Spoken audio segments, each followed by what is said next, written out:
Read the Bible in 1 year with The Treasured Word. February 3rd. Exodus chapters 17 through 19, verse 15. Victory over the Amalekites. Now Amalek came and fought with Israel in Rephidim. And Moses said to Joshua, "Choose us some men and go out, fight with Amalek. Tomorrow I will stand on the top of the hill with the rod of God in my hand." So Joshua did as Moses said to him, and fought with Amalek. And Moses, Aaron, and Hur went up to the top of the hill.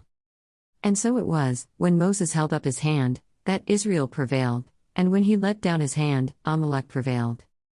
But Moses' hands became heavy, so they took a stone and put it under him, and he sat on it. And Aaron and Hur supported his hands, one on one side, and the other on the other side, and his hands were steady until the going down of the sun. So Joshua defeated Amalek and his people with the edge of the sword.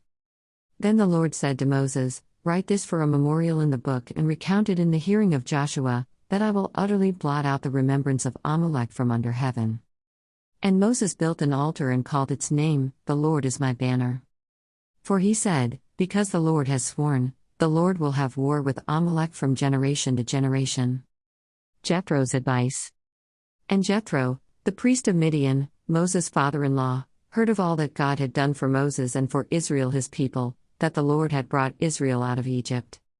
Then Jethro, Moses' father-in-law, took Zipporah, Moses' wife, after he had sent her back, with her 2 sons, of whom the name of one was Gershom, for he said, "I have been a stranger in a foreign land." And the name of the other was Eliezer, for he said, "The God of my father was my help, and delivered me from the sword of Pharaoh." And Jethro, Moses' father-in-law, came with his sons and his wife to Moses in the wilderness, where he was encamped at the mountain of God. Now he had said to Moses, "I, your father-in-law Jethro, am coming to you with your wife and her 2 sons with her." So Moses went out to meet his father-in-law, bowed down, and kissed him. And they asked each other about their well-being, and they went into the tent. And Moses told his father-in-law all that the Lord had done to Pharaoh and to the Egyptians for Israel's sake, all the hardship that had come upon them on the way, and how the Lord had delivered them. Then Jethro rejoiced for all the good which the Lord had done for Israel, whom he had delivered out of the hand of the Egyptians. And Jethro said, "Blessed be the Lord, who has delivered you out of the hand of the Egyptians and out of the hand of Pharaoh, and who has delivered the people from under the hand of the Egyptians. Now I know that the Lord is greater than all the gods, for in the very thing in which they behaved proudly, he was above them." Then Jethro, Moses' father-in-law, took a burnt offering and other sacrifices to offer to God. And Aaron came with all the elders of Israel to eat bread with Moses' father-in-law before God. And so it was, on the next day, that Moses sat to judge the people, and the people stood before Moses from morning until evening. So when Moses' father-in-law saw all that he did for the people, he said, "What is this thing that you are doing for the people? Why do you alone sit, and all the people stand before you from morning until evening?" And Moses said to his father-in-law, "Because the people come to me to inquire of God. When they have a difficulty, they come to me, and I judge between one and another, and I make known the statutes of God and his laws." So Moses' father-in-law said to him, "The thing that you do is not good. Both you and these people who are with you will surely wear yourselves out. For this thing is too much for you, you are not able to perform it by yourself. Listen now to my voice, I will give you counsel, and God will be with you. Stand before God for the people, so that you may bring the difficulties to God. And you shall teach them the statutes and the laws, and show them the way in which they must walk and the work they must do. Moreover, you shall select from all the people able men, such as fear God, men of truth, hating covetousness, and place such over them to be rulers of thousands, rulers of hundreds, rulers of 50s, and rulers of 10s. And let them judge the people at all times. Then it will be that every great matter they shall bring to you, but every small matter they themselves shall judge. So it will be easier for you, for they will bear the burden with you. If you do this thing, and God so commands you, then you will be able to endure, and all this people will also go to their place in peace." So Moses heeded the voice of his father-in-law and did all that he had said. And Moses chose able men out of all Israel, and made them heads over the people, rulers of thousands, rulers of hundreds, rulers of 50s, and rulers of 10s. So they judged the people at all times. The hard cases they brought to Moses, but they judged every small case themselves. Then Moses let his father-in-law depart, and he went his way to his own land. Israel at Mount Sinai. In the 3rd month after the children of Israel had gone out of the land of Egypt, on the same day, they came to the wilderness of Sinai. For they had departed from Rephidim, had come to the wilderness of Sinai, and camped in the wilderness. So Israel camped there before the mountain. And Moses went up to God, and the Lord called to him from the mountain, saying, Thus you shall say to the house of Jacob, and tell the children of Israel. You have seen what I did to the Egyptians, and how I bore you on eagle's wings and brought you to myself. Now therefore, if you will indeed obey my voice and keep my covenant, then you shall be a special treasure to me above all people, for all the earth is mine. And you shall be to me a kingdom of priests and a holy nation. These are the words which you shall speak to the children of Israel. So Moses came and called for the elders of the people, and laid before them all these words which the Lord commanded him. Then all the people answered together and said, All that the Lord has spoken we will do. So Moses brought back the words of the people to the Lord.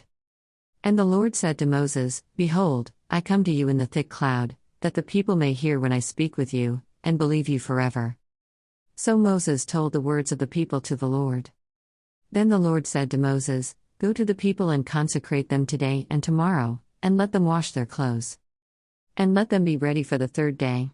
For on the 3rd day the Lord will come down upon Mount Sinai in the sight of all the people. You shall set bounds for the people all around, saying, Take heed to yourselves that you do not go up to the mountain or touch its base. Whoever touches the mountain shall surely be put to death. Not a hand shall touch him, but he shall surely be stoned or shot with an arrow, whether man or beast, he shall not live. When the trumpet sounds long, they shall come near the mountain.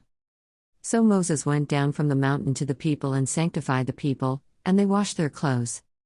And he said to the people, Be ready for the 3rd day, do not come near your wives. Matthew chapter 22 through 23, verse 12. The scribes, which is the first commandment of all. But when the Pharisees heard that he had silenced the Sadducees, they gathered together.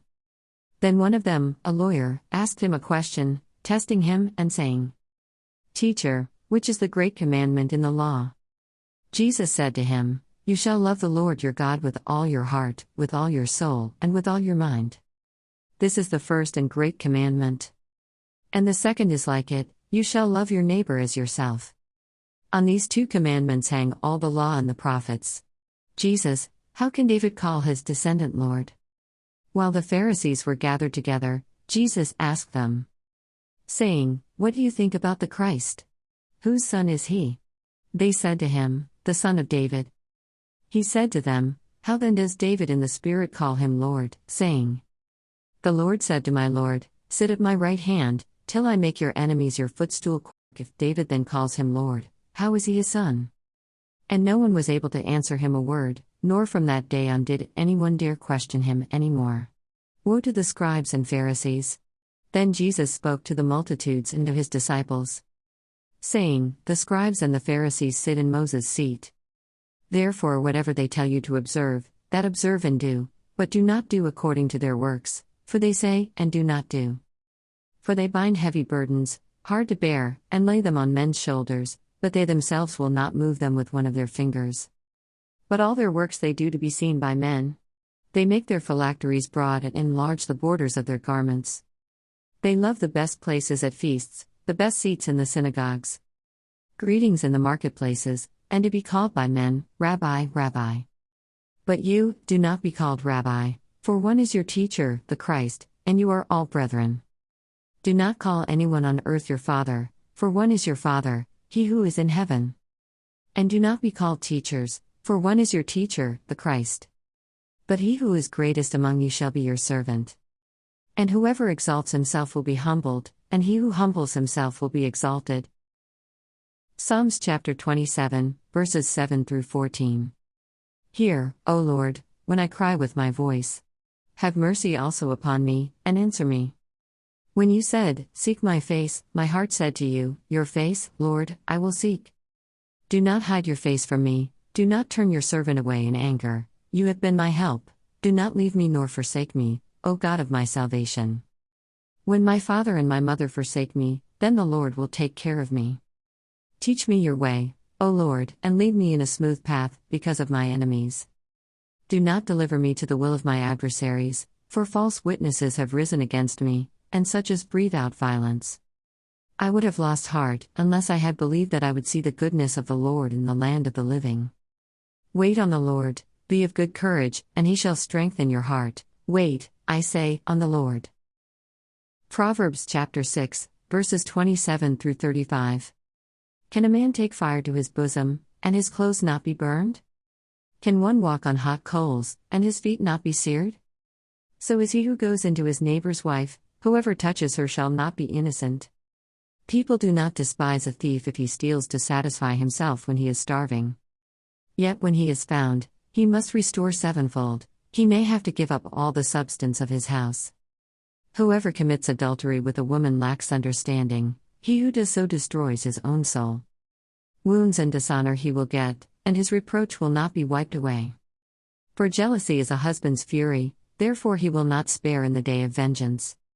He will accept no recompense, nor will he be appeased though you give many gifts. Thanks for reading along with The Treasured Word. See you tomorrow.